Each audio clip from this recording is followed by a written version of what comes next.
Hi friends, I hope you're doing awesome today. I'm so excited for today's video because we are going to be diving into my morning prayer routine, and I'm going to be offering some little tips and some little insights into how to make your morning prayer maybe more fruitful or how to make it more doable. As you guys know, I am not an expert in prayer. I'm so far from it, actually. So far, I'm not a theologian, I'm not a spiritual director. I really don't have credentials, if you will. The only thing that I can say is that I'm a Catholic. I love my faith, and I'm striving every day to be better and to grow spiritually and just to prioritize my relationship with the Lord. I'm not perfect at it. Some days are easier than others. There are some seasons in life where it feels like, whoa, I'm on fire. And there are other seasons where it's a little more dry and there's a little bit more of a challenge incorporating prayer into the day. With that said, I wanted to make this video in this season of my life. One reason is because I feel like I have had more of a prayer routine that has been feeling really good, that has felt very doable, and I've had this routine going, I'd say, for the past couple of months maybe. You guys have probably seen in a lot of my vlogs. It's really the same every day, but I don't go in depth really into what I'm doing, but I show you guys what I'm doing. Today I'm going to be going through more specifically what it is I'm actually doing during my morning prayer. And the other reason why I guess it feels good to film this now is because I know that my morning prayer routine is probably going to change pretty soon.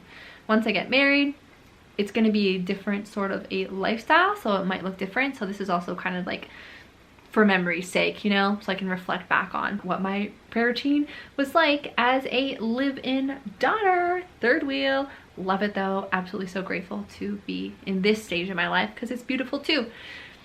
Anyways, you guys, my apologies for the rabbit holes. What does my morning prayer routine look like? Before I even dive into my prayer routine, I am always trying to set the tone. If I am at home in my room where I do my prayer typically in the morning, which is literally right behind me, I'm setting the tone with my space, my actual physical space. As you can see, I have some icons, I have some images, right, like Jesus crucified, Our Lady, there are a number of things here, prayer cards, etc. And then I also have Our Lady and Jesus here, Mary Magdalene, and Jesus, an angel. So right, so a space. I love to enter into a space that feels prayerful. Of course, it's not perfect, doesn't need to be, but just having a couple things to help set the tone of like, okay, yes, this is a space and this is a time for dedicated time with the Lord. I also love to make sure I've got my coffee. Fulton Sheen said, let them have coffee before meditation. Thank you, Fulton Sheen. We need to preach that from the hillsides. I actually have my coffee mug left over from this morning right here. I mean, what can I say? I love my coffee. So if there's something that you all love to have or something that would help to make that prayerful time feel maybe more cozy or more reverent, right? Whatever it is, it could be a cup of tea. It could be your coffee. It could be maybe wearing your veil when you pray, like something that's signifying to you that, okay, this is prayer time. I always try to create a quiet space as best I can. So that's why in the morning it's like ideal, because at least where I am, when I'm waking up, usually it's quite quiet in the neighborhood and in my house. So it's a very ideal time to pray. I definitely don't do this perfectly, but I try not to be on my phone too much before I enter into my prayer time, because I just find that if I use my phone before I pray, my mind is already off in different directions, thinking about things I've seen or thinking about things that I'm going to need to do later in the day, or thinking about texts I need to respond to, emails I need to respond to. If I can put the phone aside at least for those few minutes leading up to my prayer time, it always makes my actual prayer, I feel like, far more fruitful and I'm less distracted. It's definitely easier said than done, and there are some mornings where I just don't do great with that, and I have looked at my phone, I'm already kind of caught up in things, and that doesn't mean that my prayer time can't be still successful, so to speak, but it does make it more challenging. So just a little tidbit, if you can space out phone use with prayer time, definitely helps. But even still, once I'm actually praying, I always set my phone completely out of sight. Like I never have it on my desk. I always put it over here behind me so that I cannot see it. I will always keep my phone on do not disturb. I even have a special do not disturb that I call God time. Something else that can be helpful, this is like a super proactive move, but it can help.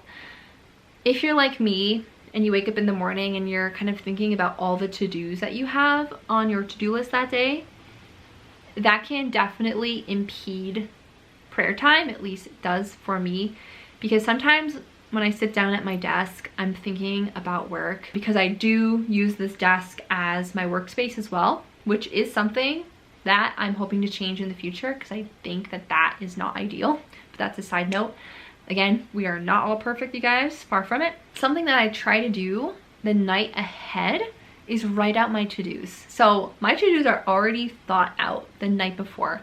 So when I wake up, I am not swarming in my head thinking about all the different things that I need to write down to remember that day, you know? If you guys write your to-do list out the night before, chances are you are going to feel way more at peace entering into morning prayer, not having to be like, what am I supposed to do again today? So the first thing that I do in my morning prayer is I will read my devotional. I really love this devotional because it's small, it's manageable, and there's nothing really crazy involved. It's bite-sized and it's very doable. So I know I show you guys this all of the time in my videos, but again, here's just a little peekaroo at what you could expect. You guys may not have this specific devotional, but if you're able to get something like this that has bite-sized wisdom each day, I'd highly recommend it, especially if you're feeling kind of newer in the world of wanting to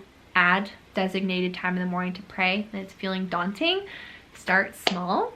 That's just my recommendation. The next thing that I do right after I read that reflection is I will take a moment to pause and actually try and wrap my head around what I just read, right? So I'll try to reflect, how can I apply that wisdom, that Bible verse, that prayer to my day today, right? Or to things that are going on in my life or in other people's lives. And this is when I'll usually take a little bit of time to close my eyes, maybe do a little bit of mental prayer, and just put myself in a position where I'm calling to mind the person of Jesus.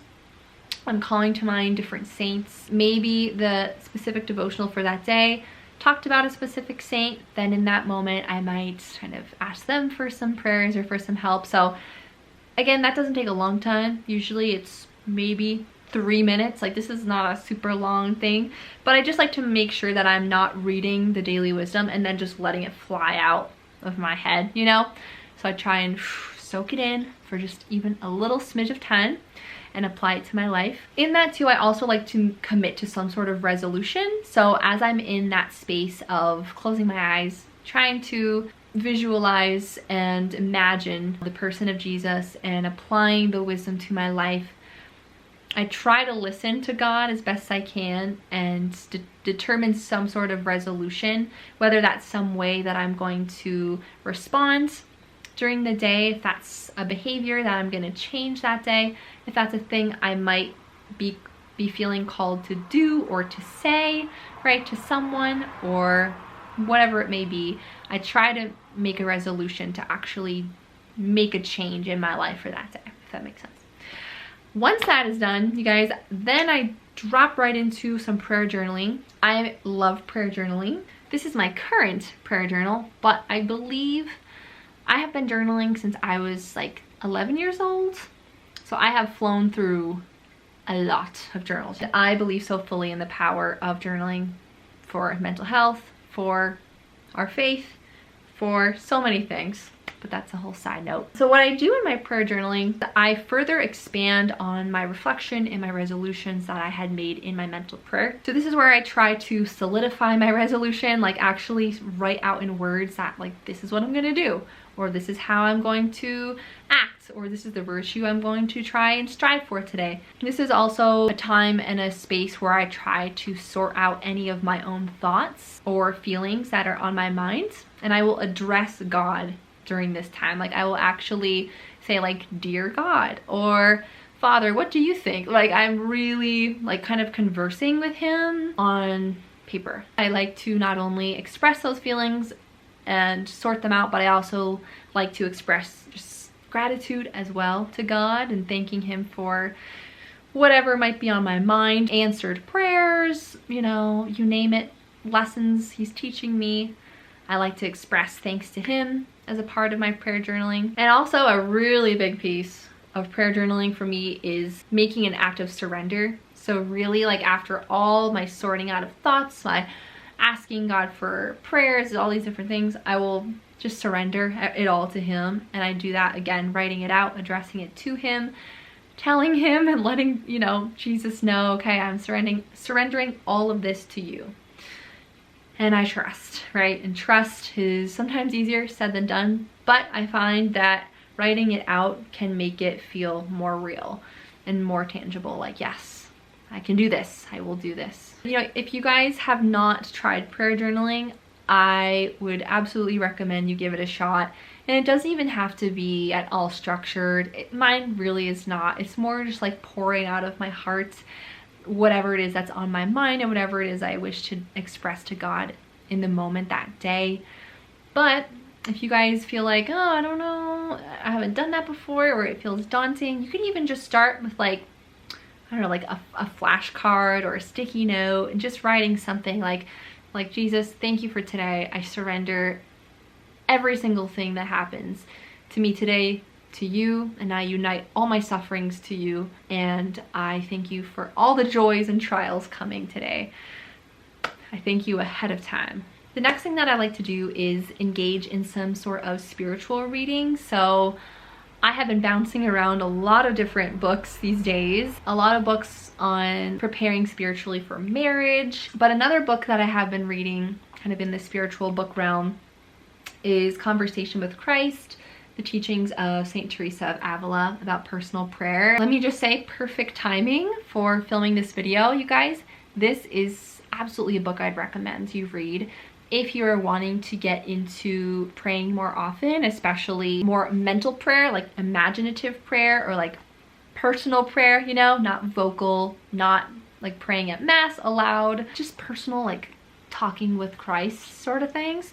I'd recommend this book because this has been really helping me as well. And you know, usually I don't read a ton. Usually, honestly, I'll read some in the morning, some at night, maybe a couple paragraphs, you guys, because some of us, you know, depending on our state in life, we don't have this endless, ample time to just read like a whole book in a morning. I wish. But I do try to read at least a little bit so that I can carry it with me all day and kind of reflect on it, ponder it a little bit, and then read a little bit more at the end of the night.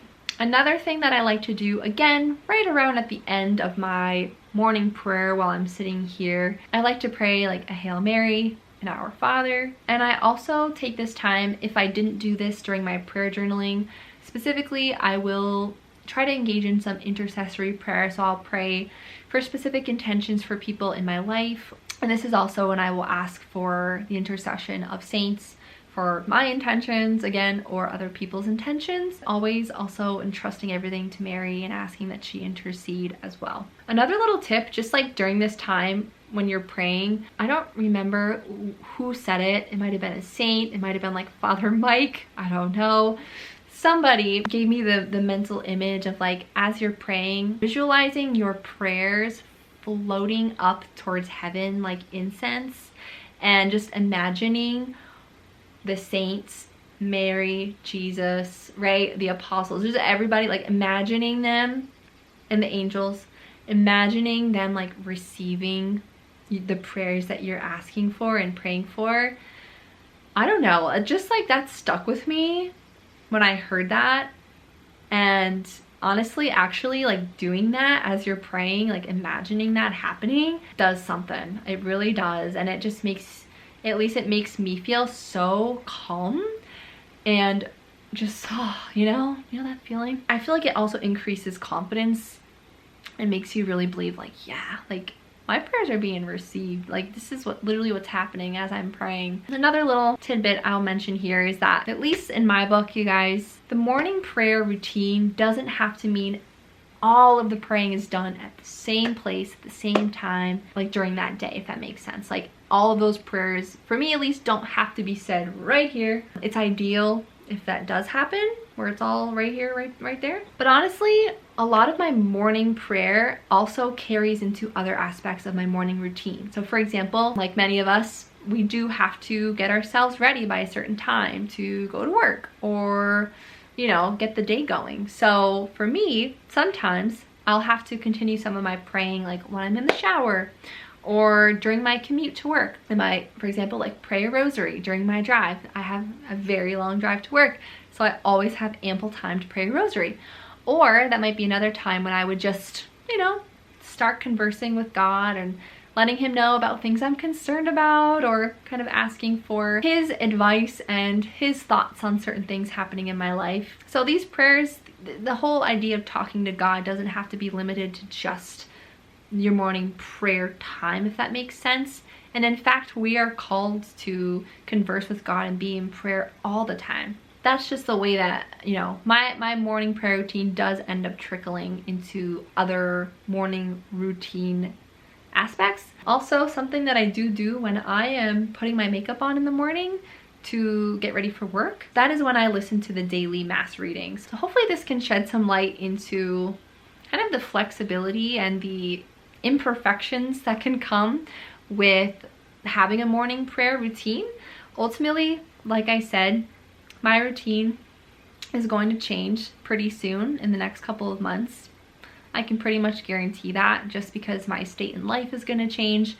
Of course, I like to try and keep as much as I can consistent, but naturally some things will, you know, ebb and flow. Oh, and you guys, something else that I totally forgot to mention that I do in my morning routine is I also do Lectio Divina with my Bible. If you guys haven't heard of Lectio Divina, I won't go like fully in depth about it, but ultimately what I do is I will open my Bible, typically to somewhere in the New Testament, but not all the time, and I won't really know where I'm opening it, and I'll just kind of let my finger fall wherever, keep my eyes closed and just find a spot. And then when I open my eyes, I read whatever either page my finger landed on, or you name it, whatever maybe section that my finger landed on, I will read. And as I read, I try to read it a couple times, and then eventually that turns into, again, kind of like mental prayer, where I'm closing my eyes and just imagining what I have read kind of coming to life and actually playing out. And then I try to turn that into a conversation with Jesus and trying to apply the passage to my own life. That's kind of an overarching, super quick explanation for how I do Lectio Divina. And it usually isn't very long. It usually is maybe like 5 minutes maximum. Again, as you guys heard, I'm also adding in like these other pieces into my morning prayer. So by the time it's all said and done, it usually ends up being about 45 minutes to an hour each day. It ebbs and flows a lot. Hopefully you guys, this can shed a little bit of light into maybe some ideas for your own morning prayer routine. And hopefully too, this video will help to show you that like it's okay if your prayer routine doesn't look exactly like someone else's. And if you guys have any tips for me or for anyone else watching this video, please do leave them in the comments. Let us know what it is that you do for your morning prayer routine, or are there specific things that help you to stay consistent? I would love to know, and I'm sure everyone else watching would also love to know. And also, as like a little bonus, I just want to give you guys some resources that can maybe be helpful for building a prayer routine or just making prayer a little bit more consistent in your life. As I mentioned earlier, Conversation with Christ. This is an, again, incredible book that just helps to make personal, imaginative prayer feel doable, you know, and not like something that only the greatest saints could do. This is just gorgeous, amazing, and lovely book. You just gotta read it. This book as well, like I mentioned, The Daily Companion for Women. It's bite-sized. I've gone through it maybe 2 or 3 times throughout my life. Of course, as you guys have probably seen all over all the time, I would absolutely recommend some sort of helpful prayer app like Hallow or the Amen app. Just some sort of app that maybe has some prayers on the app already, so that if you are kind of feeling at a loss for what to actually pray, you can just go right into the app and have it ready to rock and roll, like rosaries, novenas, litanies, different consecrations. I mean, I just cannot even explain enough how helpful those apps have been for me. So especially Hallow, which is the app that I use to listen to the daily mass readings when I'm doing my makeup. That's always my routine. Also, the Divine Office app is so helpful too. This is an app that has all of the liturgy of the hours on it, and you can listen to it. Like, you can actually press play and listen to it while you read it and follow along. This is another super helpful app that I don't actually pray the liturgy of the hours in the morning, but just throughout the day, it's just super helpful to have on hand. If you're just looking for more like structured prayer during your day, boom, pull out the Divine Office app and you will be golden. Another thing I'd recommend if you're looking for something more physical, tangible, something like Magnificat, a subscription to the Magnificat. It has morning and night prayer, daily mass readings, and then it typically involves different like reflections about saints. So that has also been so pivotal in my life too, as far as prayer. I unfortunately do not have a subscription anymore, but I'm hoping to get mine up and running again. And the last app that I would so recommend is actually the Katina app. It's so awesome. You can actually get interpretations for different passages in the Bible and different verses in the Bible from different saints throughout history. I specifically love to look at interpretations from the early church fathers, and you can actually get a daily quote sent to your phone every day. So that is just so amazing for me, and usually I will end up reading and kind of meditating a little bit on that quote, sometimes in the morning, sometimes at night. It does depend. But just for an example, I am going to pull up the quote of the day that I was sent today from Katina, so you guys can kind of get a sense of what to expect from this app. So the quote from today is, "If someone puts his trust in God in a matter, let him not argue with his brother about it." Saint Mark the Ascetic. So some of the quotes each day are kind of short and concise like that one, and sometimes they are much longer, but I just love like getting more wisdom from some of those really early saints in the church. But you can change that to get more interpretations and quotes from like Aquinas. You know, you can kind of mix it up. Those are just some little last minute tips and resources for you guys. Hopefully this video has been helpful. Like I said, I'm not a pro in this at all. This is just my little life on earth as a little person striving for sainthood in heaven. So hopefully, like I said, you guys enjoyed this video and it shed some light into ways that maybe you can grow in your morning prayer routine as well. We're all on a journey, guys, all of us together, day by day. We're getting there. So grateful to have this little community, all of us who support each other on the journey. So God bless you. Thank you for watching, and I'll see you in my next video. Take care. Bye.